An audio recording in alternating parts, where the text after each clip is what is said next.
Hey friends, Christy here with Little Roots Ranch.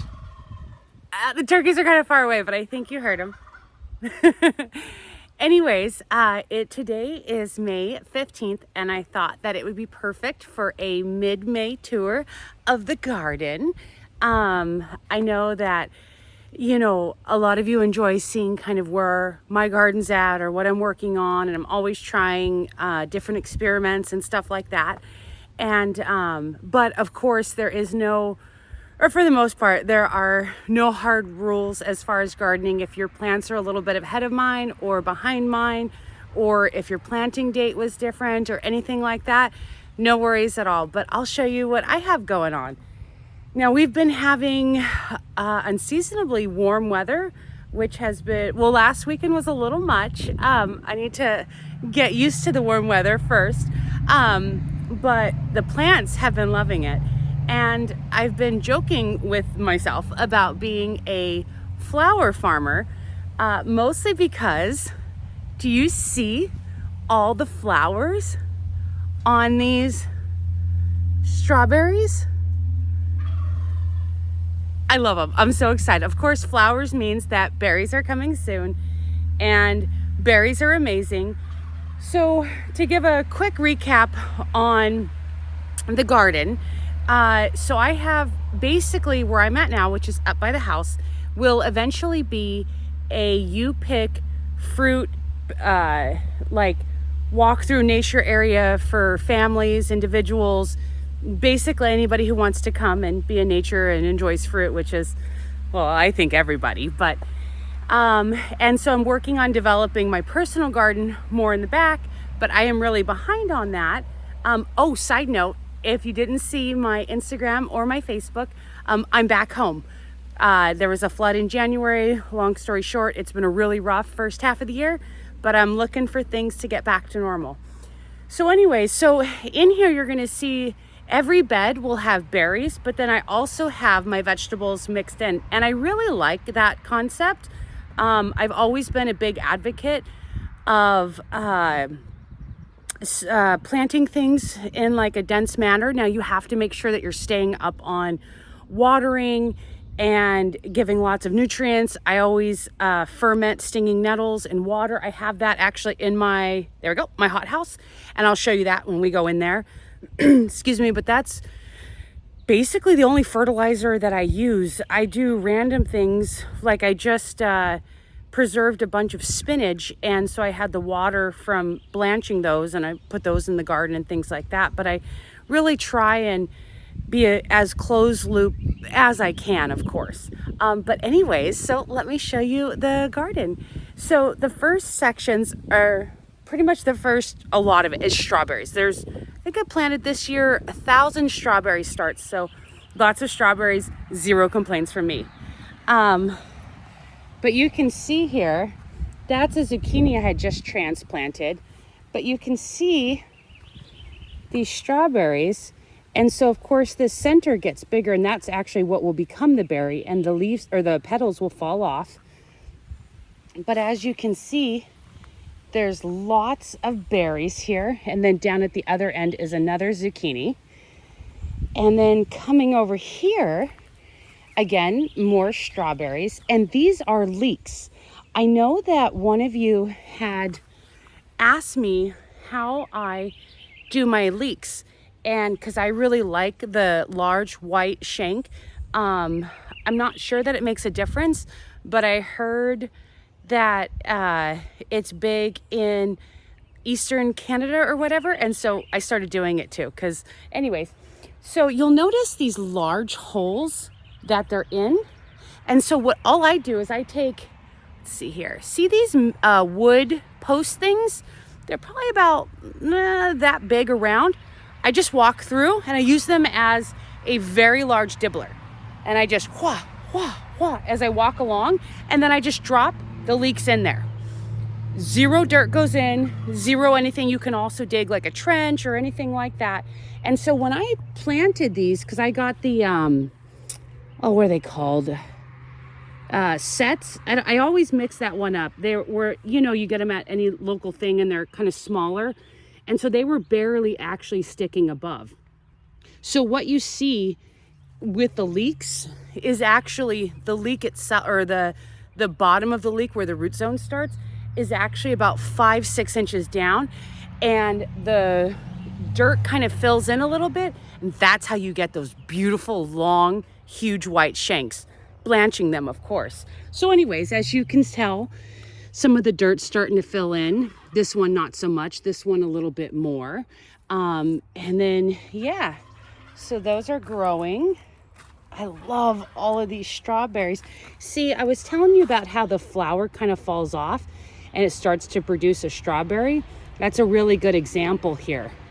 In like 2 weeks, I'll have a delicious strawberry. Over here, I've got kind of the same thing. These are all Albion strawberries, and those are, what are they? Oh man, I said it in my last video. Cabot, C-A-B-O-T, I believe it's called. These are all from Norse. I got 500 of each and transplanted them in the first week of March. And then I have zinnias. Those were seeds from Florette's farm in Mount Vernon. And I got those in the middle there. Over here, I've got more onions. So those were leeks. Both of these beds have the Cabot strawberries and the leeks. As you can tell, they look beautiful. Over here, this is a purple onion. I believe the next 2 rows are Albion strawberries and purple onions, and then a white storage onion. This is interesting. This is a rhubarb, and actually it was planted in the ground before and it grew up through the 2 feet of dirt. So I was definitely surprised by that. But anyways, moving along, motorcycle. So that's a bat. I don't know if it's coming through on the camera, kind of. This one is a little lopsided. It's a cattle kennel that was in use. I've got a few of them you can kind of see as you look down, which I'm in love with. I want to add more. I just wish cattle panels were not $87 million each. But these are 2 8-foot ones put together.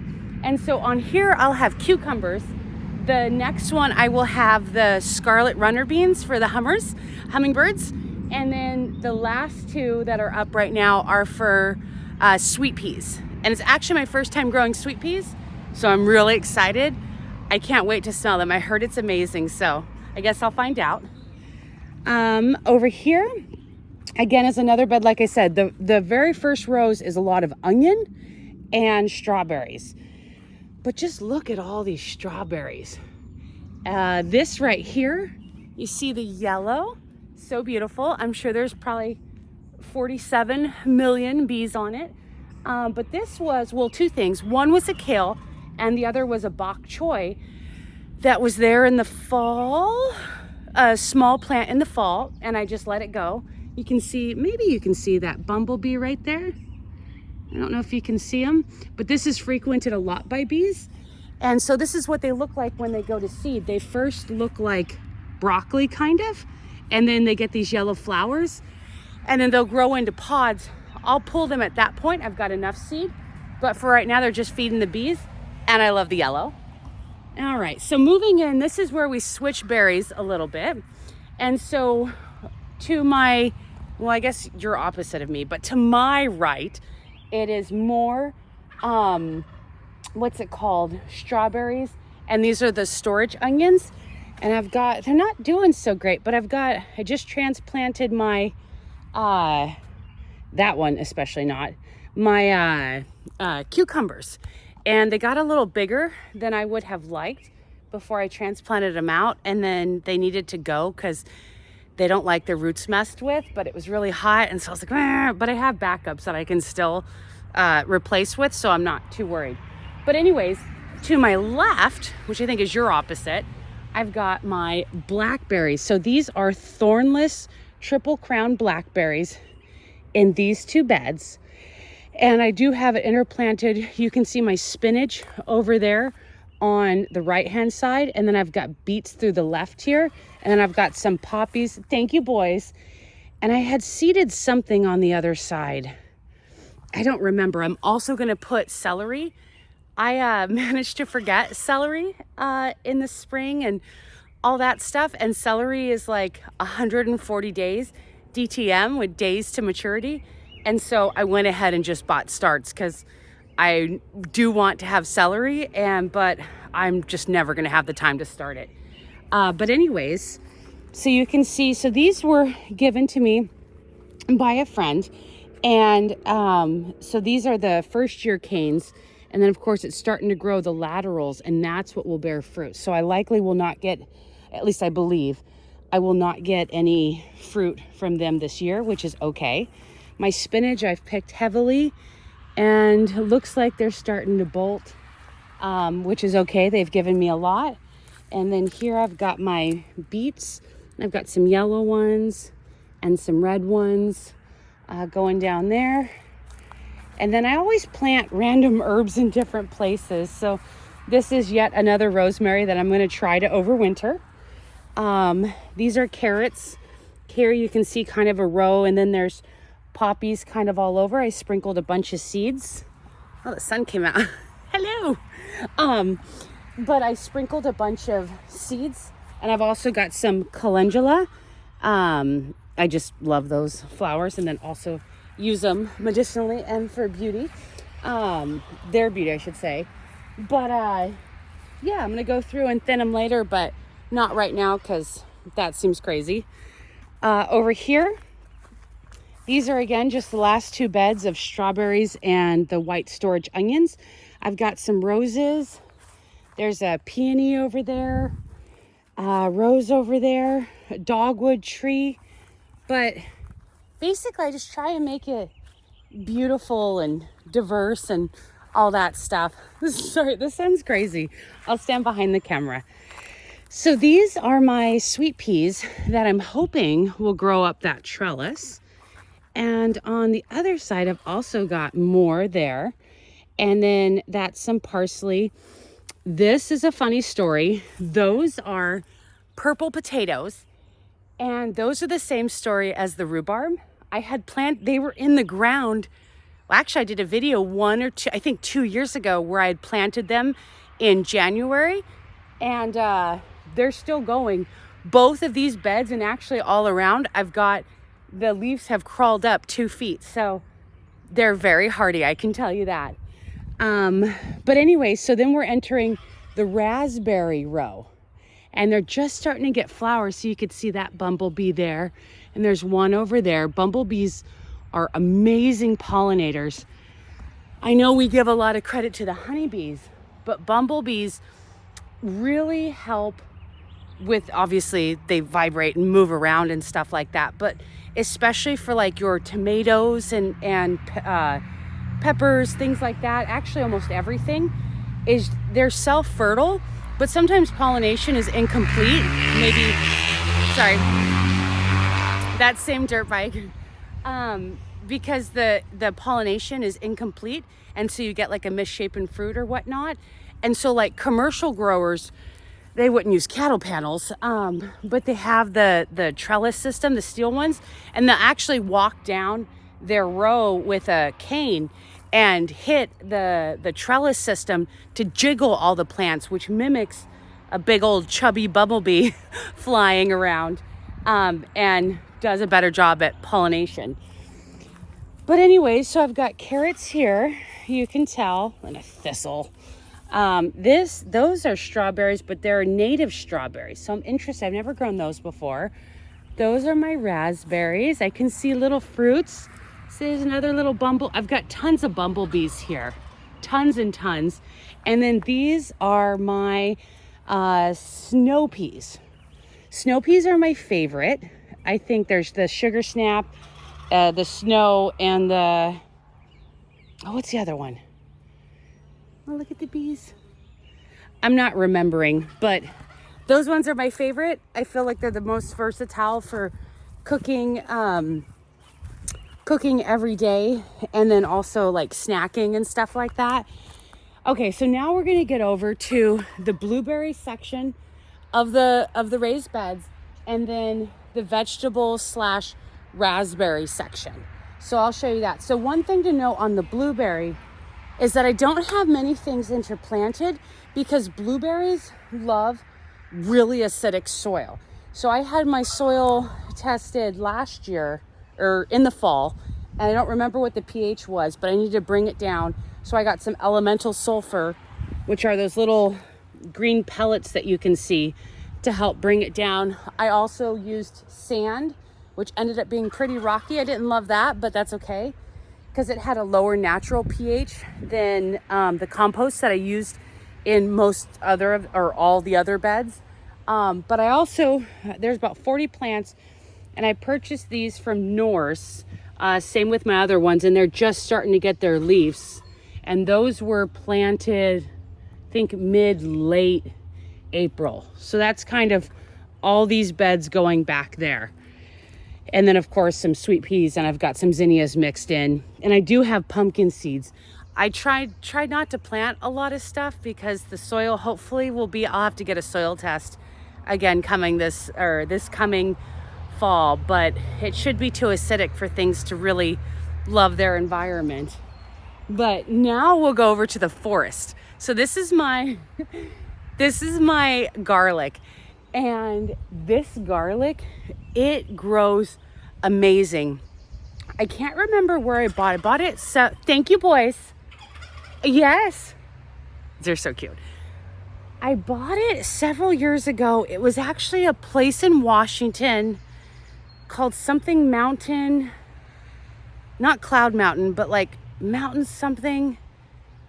It might be on the east side of the Cascades. I honestly can't remember. If I do, it's not a sponsored thing or whatever. I saw they were in my farming group on Facebook, and I wanted to give a local company a try. And the garlic the first year grew to like above my hip, and like I'm 5'9", and though I tell everyone 5'10", but whatever. But anyways, so these garlics are huge, and I have them interplanted. You can see there are the sweet peas, hopefully to grow up the trellis. But you can see there's some raspberries. They're not as large as those raspberries. These came from 2 different friends, and these are an unknown kind. But look at these beautiful garlics, and it looks like I'm just about to get scapes. I'll do a video on scapes if you don't know what they are. Oh, yep, here we go. Here we go. I'll have to get that out. Oh, this one's even bigger. Oh man, these are the best. I don't know. Honestly, I think garlic scapes are the best part of growing garlic. I'm not gonna lie. Okay, so we're gonna get more into kind of the vegetables that more of the vegetables that I have going, and then I'll take you into our hothouse, and that'll conclude our tour. So here in these next three beds, I got the raspberry starts, and these were also ordered from Norse, planted end of March. And these are himbo top. I have heritage in the back, and these are supposed to be a really lovely raspberry, and I love raspberries. So they're just in the little phase. Like when they were shipped, they were just this old cane and the roots. And as you can see, this one isn't a good example, but here you go. You can see that one popping through and that one popping through. So they're still kind of working on that, which is fine. But I went ahead and planted things around it. Here I've got a little kale plant. I actually tried to transplant it. It was in my path, but it's gonna get big and flowery like the other ones. And then through here, so this is thyme. And then these are some of my lettuce. I don't know, these ones all died. I don't know.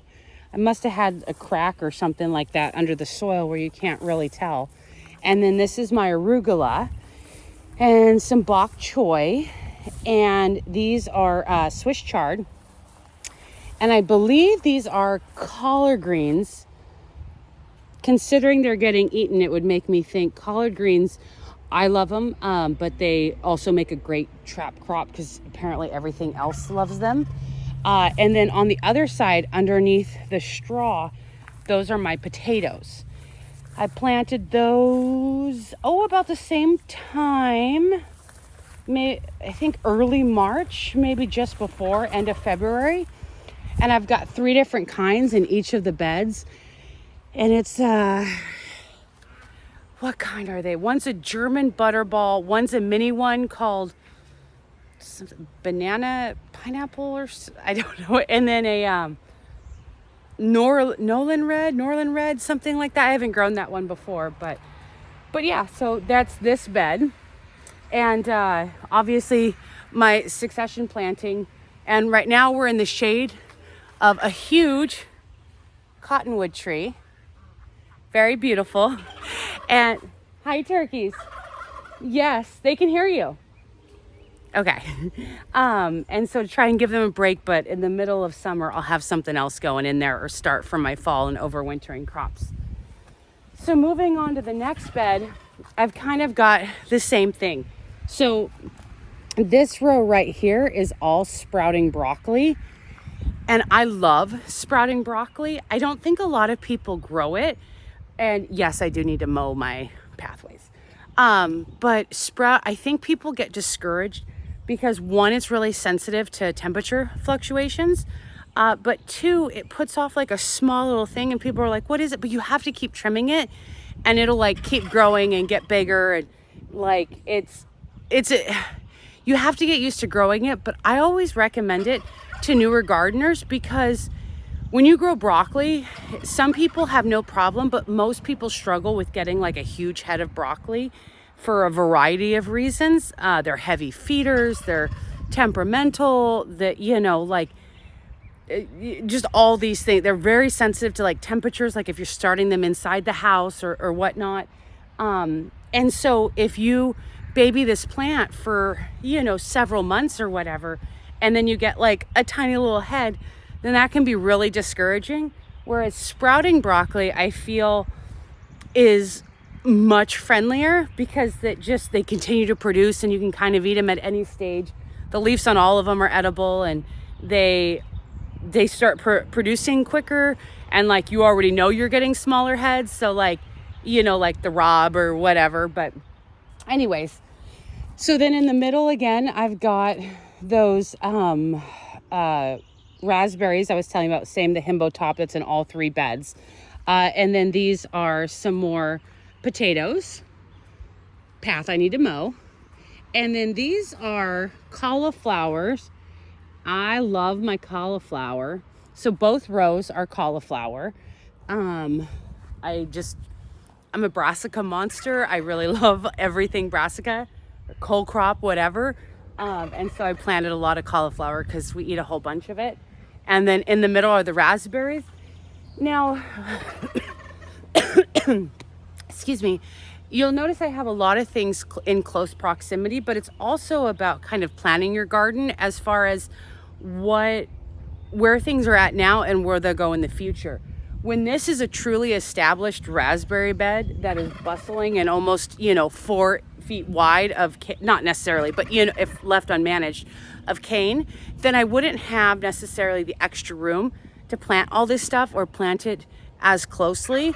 But knowing that, I'll get some offshoots and stuff this year, and that really it's focusing on root development and stuff, that's why I planted things so closely to the raspberries. But anyways, so in here I've got more potatoes, lots of potatoes. I love it. Yes, boys, thank you. And then here I've got my broccoli in that first row. And then this is that rhubarb. I think my last video I had just planted it, and it's an extra, obviously this is their first year, but it's an extra thick, super red stalk. And they were way more expensive than I would have thought that they were. But I really wanted to get an ultra red, thick stalk rhubarb because I love rhubarb just myself. All the time when I've got some in the back that's like red and green and it's delicious. But every time I walk by, I pull off one and just eat it as is. And then of course, mixing it with strawberries, amazing. I like to make jam, and I love rhubarb. But anyways, so as you can tell, the stalks are bright red, which is great. That's what I was hoping for. And then here we've got more potatoes. And then following up our last bed here, we've got more of the rhubarb. these tall things right here, there's 3 of them. Those are the white currants, and so they're native, and they are currants. Yeah, oh, I guess I got the tag here. Golden currant, sorry. Golden, so fancy. And then I've also got some Asian greens hidden in here. These are Chinese cabbages or Napa cabbages. And then of course, more potatoes, because can you ever really have too many potatoes? And so I skipped over kind of the blueberry rows. I've got 4 different types of blueberries, and they all look the same. They just started leafing out, and they're teeny tiny, but I want to show you my, yes, boys, thank you. You're so talkative. I love those turkeys. So this is the huckleberry bed right here, sorry. I need to water. I watered that one, but I haven't watered this one yet. And then I'm also adding in mulch. I think you can kind of see that right here. So just adding in the pine, which pine is really acidic, which is great. I'm gonna put some pole beans here. And also those 3, I don't know if you can see them right there, and somewhere over here or whatnot. And those will also be for pole beans. But anyways, this is the huckleberry bed. And so 99% of these were purchased this year from the Snohomish Conservation District sale. And they were really inexpensive. These are red huckleberries. And then those are the regular, or those are the evergreen. And then back there with their miniature forests, those are the Cascade huckleberries. And they were, thank you. The price was really, really good. But they're teeny tiny. So I'm definitely a long time away from getting anything, which is okay. But they also like the acidic conditions. And I felt like the sun was too bright. So that's why I put these things here to kind of, that's when we're getting like kind of the heat of the day sun, and it's been getting it all day. And then these Cascade huckleberries, they were so tiny and they looked like they were really struggling. So I know they grow naturally in a forest, so I just built them their own forest. And I'm very proud of myself, and I think it's cute. Okay, last bed, and then we'll go to the hothouse. Hi, boys.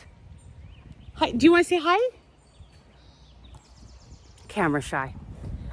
This is my asparagus bed. And so these are on my left, or our left, I don't know. We have, this is my cabbage. And then asparagus is in the middle. Hold it so you can, they're pretty small. And then I'm gonna put some pumpkins here. Like I said, I don't like to dabble too much. Or actually this isn't an acid or acidic bed. So these are the asparagus. And this is my first time planting them. And I bought like 12, 24, I don't remember, a pack of crowns from the local country store in Stanwood. And I dug down and then only filled it back in halfway. And then as they grow, I'll fill in the other half. And so I'm really excited about that. But I will take you to the stinging nettle, or not the stinging nettle, the hothouse. Let me see here, I'll pass it and come back.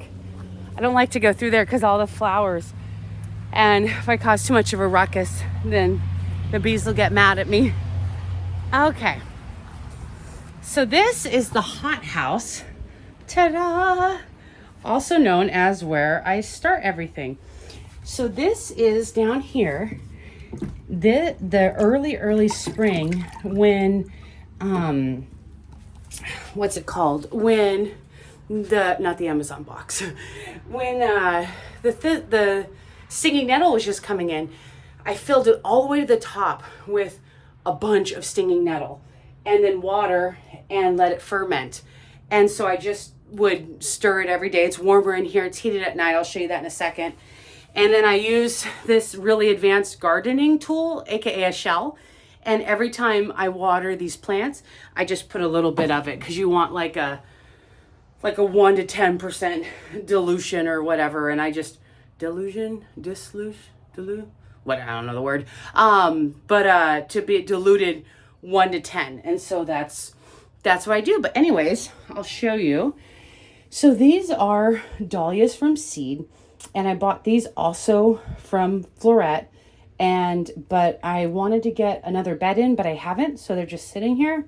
So I don't know if I'm gonna end up putting them somewhere or whatnot. Down here is the heating system. I can do a separate video more in depth. This is my corn. You can see it's just starting to pop up. Now, I do always have to give a disclaimer. I do not recommend buying corn for transplanting to put in your garden. Just the nature of the corn. I start corn in here because when it's like 1 or 2 days old, I will have it in the ground. When I transplant it, the roots are so underdeveloped that even these tiny little plugs in the 72 tray, like the root won't even hold on to them because it's so small. I mostly do this here because we love corn, so do birds, rabbits, snakes. No, I don't know about snakes, but everything eats corn. But anyways, I've got my tomatillos. I had a really low germination rate. I got some seeds from a friend. These are my cucumbers that I need to get out. They are way too big, I know. And then my eggplants, because you guys know that I'm an eggplant monster. All my thermometers to measure everything. Some tomatoes. I started tomatoes really late this year. It was a planned like trial thing, and I'm so thankful because even like I know everyone I know is going crazy with like 87-foot long tomatoes, and it's nice to not feel like I'm like Jack and the Beanstalk or whatever. Anyways, and these are some zucchini that I need to get planted out. I'm late on that. This, I don't remember. I planted something. I honestly cannot remember. These 5 I'm really excited about. Those are loofah seeds. And so hopefully they will germinate. And then we will have, I want to also put them in one of the edge of the raised beds, build them a trellis. I heard that they get really big. And I think my trellis won't be as big as it probably needs to, but yeah, figure it out. And then I'll crawl up my stairs here, hopefully not fall over. And then so over here, oh, I need to water these. Well, actually they're okay. I did forget about them. Out of sight, out of mind. These are my basil. I just started these 2 days ago. Same with the corn. I did some lime basil and mostly the sweet basil because I plan to make, that's a good picture. I plan to make 4 trillion pounds of pesto because it's my favorite. And now that I make my own sourdough noodles, unstoppable. Anyways, getting up here, I've got peppers, tomato, peppers. Just the tomatoes are in the middle because they're taller. I went a little lighter, as you can tell, on tomatoes this year. I think there's 80 or whatever, but I had lower germination. I don't think I was storing my seed very well. But sorry, I'm gonna go down without falling. But I need to, in being away from the farm for the first half of the year, which was horrific, by the way, my greenhouse is out of control. Just obviously not this one, the big one. It's literally out of control. It's embarrassing. There's so many weeds. I really need to figure out what I want to do. So I'm going to plant like all the tomatoes together and try and tackle and like get back the thing. But now that I'm here, I'm still getting settled with the house and it's been a long journey. But anyways, so that's my garden, May 15th, 2024. I would absolutely love, especially there's several of you that I follow, all of your stuff that you comment, and I like have a mental picture of your gardens. I'd absolutely love if you could share, not just with me, but the community of kind of where you're at, or, you know, anything you would have done different so far, or just anything so we can all learn from each other. But if you've made it this far, I hope you enjoyed the tour, and the turkeys weren't too talkative. And if you could give that a like, that definitely helps me, especially I took a big break from filming. But anyways, I appreciate you watching, and see you next time. Bye. Happy gardening.